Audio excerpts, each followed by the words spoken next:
미국에서 뜨는 돌봄 플랫폼을 통해 국내 요양산업에 주는 의미와 시사점을 소개하겠습니다. 안녕하세요. 저는 시니어 라이프 비즈니스를 연구하는 샤키입니다. 매주 2회 3회 최신 글로벌 시니어 라이프 스타일과 비즈니스 트렌드를 소개하고 있습니다. 구독하기 부탁드리겠습니다. 네, 김정근 강남대 교수가 중앙일보에 기고한 사례입니다. 미국에서 뜨는 돌봄 플랫폼 3가지 모델과 시사점을 소개해 드리도록 하겠습니다. 네, 먼저 첫 번째로 클리어 케어라는 그 서비스인데요. 온라인 기반 재가 돌봄 서비스 플랫폼입니다. 이 회사에서는요, 요양보호사의 돌봄 서비스를 관리하고 관련 정보를 제공하는 그런 기업입니다. 시니어의 건강 정보를 그냥 놓치고 있었는데 돌봄 관리자의 그 과정 속에 나타난 그 건강 정보를 체크하고요. 그 다음에 건강 정보를 가족과 업체에 제공을 합니다. 또 나아가서 그 월급 명세서라든지 돌봄 비용, 전문 요양 교양 서비스로 확대하고 있습니다. 그래서 시니어 건강 정보 체크를 통해 의료 서비스 타이밍에 도움을 주고자 합니다. 네, 그러면 이 클리어 케어의 국내 적용 시사점은 무엇일까요? 국내의 경우에는 커뮤니티 케어와 사회 서비스원의 통합 정보화를 기대할 수 있겠습니다. 다시 말씀드려서 민간 기업 중심의 비즈니스가 아니라 우리는 이미 커뮤니티 케어와 사회 서비스원이라는 통합 기구가 생겨나고 있습니다. 그래서 이 기관에서 돌봄 정보를 통합으로 만들 수 있는 그런 기회가 생길 수 있다고 보여집니다. 이런 통합된 정보를 통해서 그 예방이라든지 사전 진단 그리고 적합할 때 시니어에게 필요한 돌봄의 타이밍을 얻을 수 있는 시사점을 얻을 수 있겠습니다. 네, 두 번째는요, 알츠유 니즈라는 그 회사입니다. 알츠유 니즈는요, 알츠하이머 환자에 특화된 정보를 제공하는 회사입니다.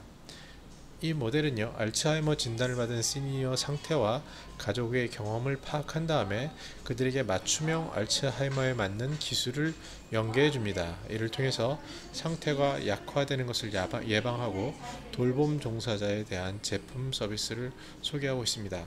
현재는 점차 200개 회사와 협약해서 40여 개 ICT 기반 제품 서비스를 제공하는 것으로 확대되고 있습니다. 이 회사의 국내 적용 시사점을 살펴보면 상태 악화 예방을 위한 전문 정보와 기술을 연계했다는 점입니다. 무엇보다도 알츠하이머에 대해서 많은 사람들이 알지 못하는데 이 부분에 대해서 세밀하게 미리 알츠하이머에 특화된 정보를 제공하는 거고요. 그와 관련된 ICT 기술을 연계함으로써 돌봄 가족 맞춤형 세밀한 정보와 매칭 욕구에 집중했다는 면을 들 수 있습니다. 점차 알츠하이머 환자도 중요하지만 그 환자를 둘러싼 초기에 만나는 가족들의 놀람 또는 그 가족들의 걱정, 이런 것에 맞춰서 돌봄 가족에게 맞춤형 세밀한 정보와 매칭 서비스를 제공한다는 것에서 시사점을 얻을 수 있겠습니다. 네, 끝으로 세 번째, 요양원에 맞춘 영상 자료를 제공하는 링크드 시니어라는 회사입니다. 그 환자들 경우에 그 요양원에 생활을 하게 되는데요. 그러한 무료한 요양원 생활에 착안을 했습니다. 그래서 요양원 시니어에게 맞춤형으로 영상 자료를 제공하는데 그 방식은 터치스크린 그리고 이들이 좋아했던 젊은 시절 음악과 문화 콘텐츠를 제공을 합니다. 최근에는 전자건강기록 소프트웨어 플랫폼 사업을 확대하고 있습니다. 현재 치매 치료와 관련된 것 그리고 건강관리 콘텐츠를 약 300개 이상 된 요양과 협약을 하고 있습니다. 우리나라의 경우에는요, 요양원 생활자의 그 맞춤형 문화 콘텐츠 프로그램을 제공했다는 부분에는 주목할 수 있습니다.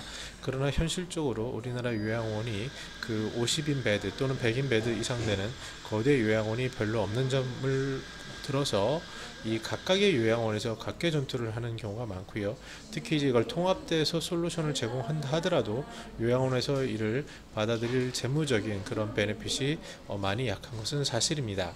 그럼에도 여전히 요양원에 특화된 이러한 컨텐츠, 특히 무엇보다도 요양원에 계신 시니어들을 대상으로 한 교육 프로그램을 제공한다는 것은 굉장한 의미를 가질 수 있습니다. 그래서 이러한 비즈니스가 타당한지에 대해서는 좀 더 살펴볼 부분이 있지만 이러한 유튜브 그래서 그 컨텐츠를 만약에 제공하는 형태, 그리고 요양원 그를 기반으로 그 요양원에 있는 시니어들을 만족시키고 또한 그 요양원의 니즈를 맞춰주는 그런 식의 차별화된 단계별 수익 모델은 고민해 볼 수 있다 하겠습니다.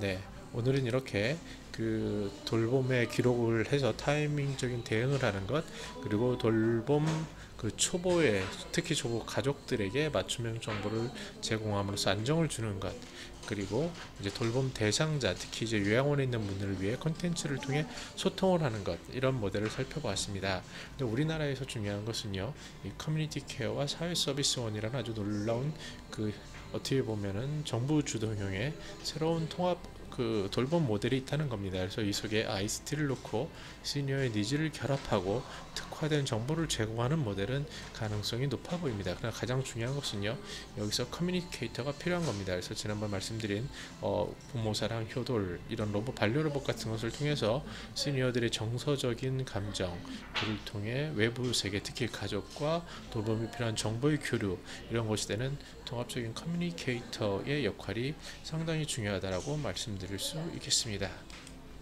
네, 오늘은 이렇게 그 미국의 돌봄 사례, 돌봄 특히 ICT 혁신 사례를 살펴보았는데요.